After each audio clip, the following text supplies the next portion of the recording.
Presiden Joko Widodo telah mengambil kebijakan dengan membatalkan pencalonan Komisaris Jenderal Budi Gunawan sebagai Kapolri. Dua pimpinan Komisi Pemberantasan Korupsi KPK, Abraham Samad dan Bambang Wijoyanto pun resmi dicopot dengan dinonaktifkan. Namun sepertinya efek ketegangan di KPK dan Polri pasca penunjukan Komjen Budi Gunawan tetap belum dirasa. Aksi kriminalisasi terhadap pimpinan KPK lewat upaya menjadikan sejumlah figur di Komisi Anti Rasuah ini sebagai tersangka seperti tak ada padamnya. Dengan telanjang dan vulgarnya, seluruh figur yang dinilai berpengaruh di KPK didera kasus hukum, mulai dari yang ecek-ecek hingga ke perkara masa silam. Sehingga wajar, publik pun dapat dengan mudahnya menebak bila itu adalah upaya pelemahan KPK yang dibuat secara sistemik. Hal tersebut juga diperkuat dari hasil survei LSI yang menunjukkan mayoritas publik sebanyak 75,37% percaya bahwa sedang ada upaya yang sistematis untuk melemahkan Komisi Pemberantasan Korupsi. Wajar saja sebab sepak terjang KPK selama ini membuat ciut nyali para koruptor. Satu persatu pelaku korupsi diadili dan dijatuhkan hukuman penjara. Tindakan KPK yang dianggap sebagai super body itu membuat gerah para koruptor lainnya. Karenanya cukup alasan jangan bunuh KPK.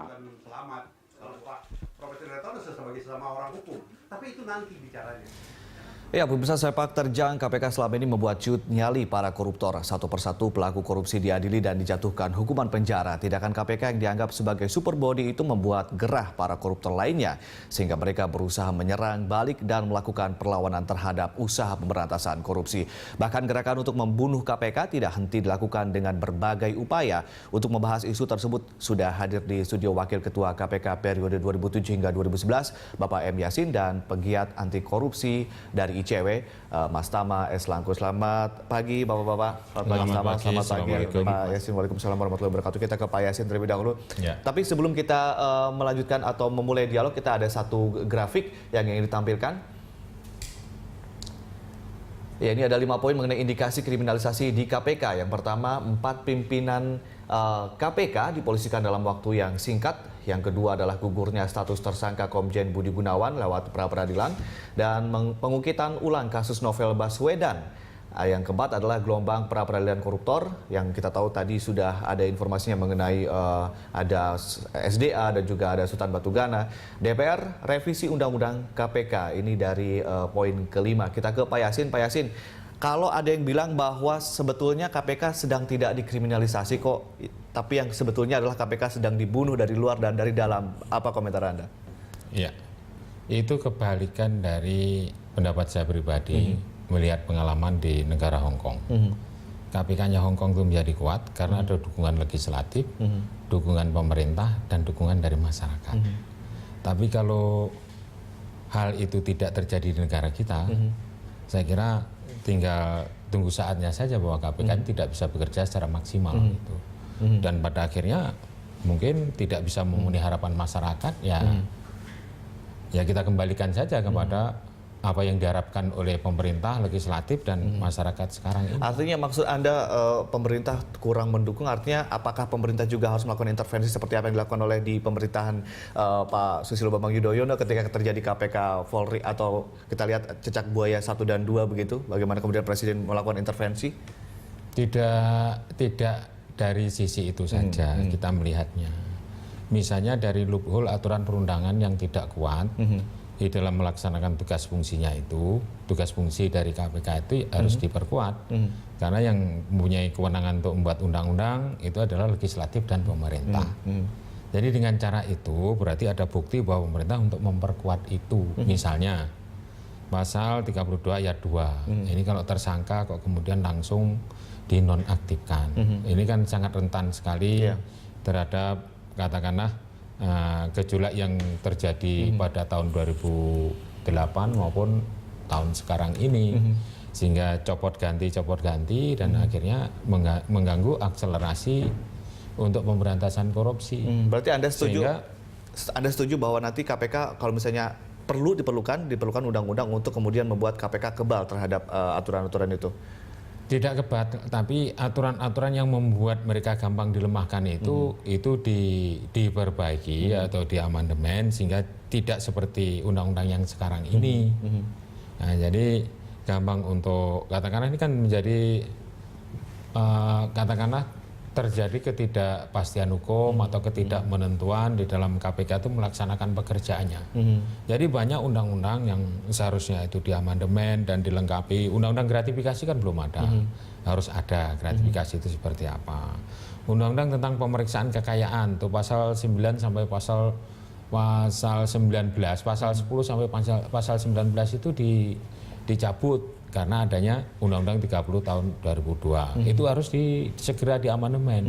Tapi itu juga tidak masuk dalam prolegnas. Kemudian undang-undang mengenai penanganan kasus korupsi swasta atau pihak asing atau penyitaan aset. Sekarang kan juga belum ada. Jadi tidak hanya Undang-Undang 3199 serta Undang-Undang 30 tahun 2002 aja kalau ingin memperkuat lembaga itu dengan maksud untuk kita konsisten terhadap tujuan nasional adalah pemberantasan korupsi. Nah, sehingga musuh bersama atau yang membuat negara itu miskin itu kan korupsi. Itu bisa direfleksikan dengan tindakan nyata untuk memperkuat lembaga penegak hukum yang tugasnya adalah memberantas korupsi. Kita ke Mas Tama. Kalau saya kutip dari Pak Taufikur Rahman Ruki mengatakan bahwa sekarang KPK itu sedang seperti mobil mogok. Nah, kalau menurut Anda, kalau tadi Pak Yasin menilai bahwa sebetulnya dari perundangan yang perlu diperkuat, kalau dari sudut pandang Anda seperti apa? Kalau saya lihat pernyataan Pak Ruki ya, saya nggak sama dengan beliau ya, karena saya ngelihat atau mobil mati mungkin. Mungkin ini mobil yang lagi mau dihancurkan kira-kira gitu lah. Bukan karena dia mogok karena mesinnya nggak jalan, bukan karena kerusakan-kerusakan yang memang usia, bukan, tapi ini karena memang ada serangan. Nah, ini yang harusnya diantisipasi. Kalau saya ngelihat sendiri justru mungkin Pak Ruki pernah katakan KPK Jilid 1 relatif bagus hubungannya dan segala macam. Menurut saya ya betul. Kenapa? Ya karena upaya KPK, pergerakan KPK itu tidak seperti sekarang. Jadi kalau kita lihat eskalasinya di KPK Jilid 2, Jilid 1 hanya kepala daerah, Abdullah Putih yang paling kita anggap oke ya prosesnya. Jilid 2 itu sudah mulai masuk ke strategis. Mantan Kapolri, Sudiharjo, zamannya Pak Yasin diproses. Kemudian juga mantan menteri, zamannya Pak Yasin sudah diproses. Nah, di Jilid 3 makin lagi. Mungkin ke presiden atau lebih tinggi lagi? Ya, wakil presiden sudah dipanggil dalam persidangan ya. Tapi kalau kita lihat bukan hanya menteri yang mantan menteri, tapi yang aktif sekarang tersangka. Artinya apa? Upaya atau potensi ada fight back, serangan balik itu sangat besar sekali. Nah, ini yang harusnya juga dilihat. Nah, tadi misalkan beberapa list yang sudah disampaikan dalam grafik, menurut saya itu menjadi poin-poin yang sangat menarik. Jadi nggak hanya bicara soal revisi Undang-Undang KPK serangannya, bahkan di Mahkamah Konstitusi kalau kita mau catat itu sudah belasan kali. Jadi kalau mau bikin rekor, yang paling sering diuji kewenangannya di Mahkamah Konstitusi adalah Undang-Undang KPK. Belum lagi tadi tambahan, di akhir tahun ini kita juga jangan lupa bahwa semua pimpinan akan berganti. Artinya upaya atau tadi ya, upaya menyusup ya, tidak hanya lewat Undang-Undang KPK yang mau direvisi, tapi juga pergantian pimpinan KPK. Artinya banyak sekali saya rasa. Anda lihat bahwa proses pergantian pimpinan KPK yang terjadi saat ini adalah sebetulnya untuk membersihkan pimpinan KPK yang sebenarnya sudah dianggap mengganggu begitu. Ya, kekhawatiran saya seperti itu ya, karena apa tadi makin masuk ke wilayah yang sangat-sangat sensitif. Kalau dulu kepala daerah yang diambil, ya mungkin hanya lingkup daerah yang protes atau kolega-kolega sama kepala daerah yang protes. Tapi kalau menteri, kalau sekarang menurut Anda dibunuhnya itu dari luar atau justru juga dari dalam untuk melemahkan kalau KPK? Saya rasa KPK, kalau KPK di dalam, kalau saya lihat cukup dia buat sistem ya. Saya beberapa kali misalnya beberapa kasus-kasus yang ada konflik kepentingan, pimpinan jangan ngambil keputusan, dilakukan. Jadi budaya di internal, orang masuk ke dalam, dia akan berubah ikuti sistem di internal. Tapi ketika dia kembali lagi ke tempatnya, kita nggak tahu, nggak bisa jamin. Nah, ini yang sebetulnya perlu dicontoh. Tapi kan lagi-lagi serangan bukan di situ. Serangan tadi ada kewenangan, ada tadi pimpinan yang kemudian ada upaya-upaya untuk masukin dalam tanda kutip ke penjara dan lain sebagainya. Tadi Pak Yasin sudah bilang dari berbagai penjuru arah, katanya dari dalam dan luar. Kita tahan terlebih dahulu, kita nanti lanjutkan setelah jeda yang satu ini, dan pemirsa Dialog Jurnal Pagi akan segera kembali.